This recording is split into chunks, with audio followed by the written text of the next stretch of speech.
The BBC, British public television. It presents itself as a model of impartiality and journalistic independence, but the truth is sinking it. The station caused an international scandal by manipulating Donald Trump's words. BBC Director General Tim Davie has resigned, and the former head of BBC News, who has just resigned from her position, is now giving vague explanations and evasive answers to allegations of corruption and bias on the part of the British broadcaster. Of course our journalists aren't corrupt.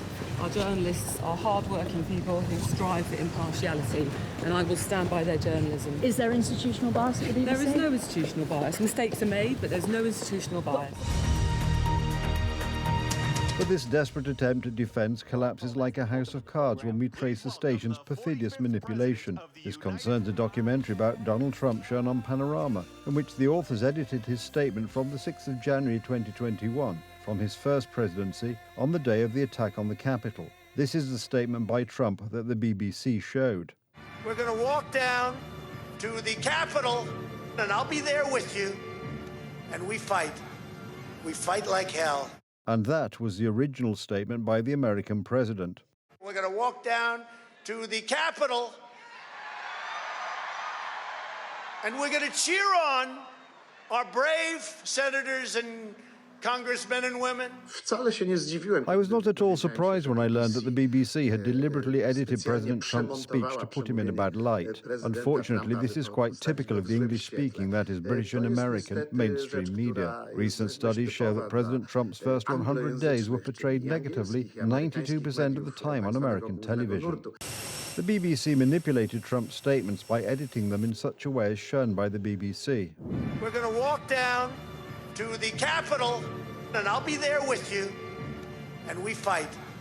We fight like hell. The edited statement is divided, note, by almost an hour, exactly 54 minutes. We're going to walk down to the Capitol, and we fight. We fight like hell.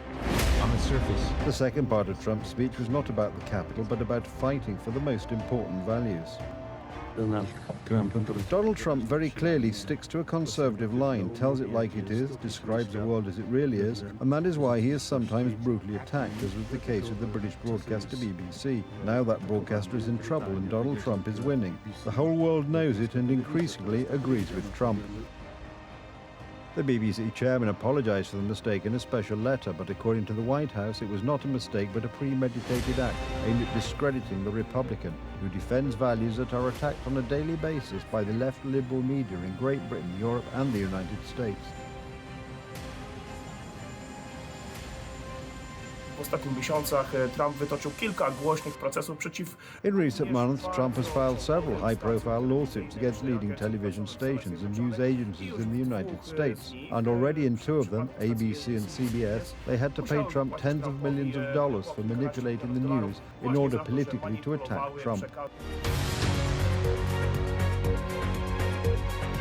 BBC viewers are calling for the station to have its public funding withdrawn, as it only promotes a left-wing liberal worldview and has repeatedly attacked conservatives and their values. Donald Trump is considering $1 billion lawsuit against the British broadcaster for manipulation.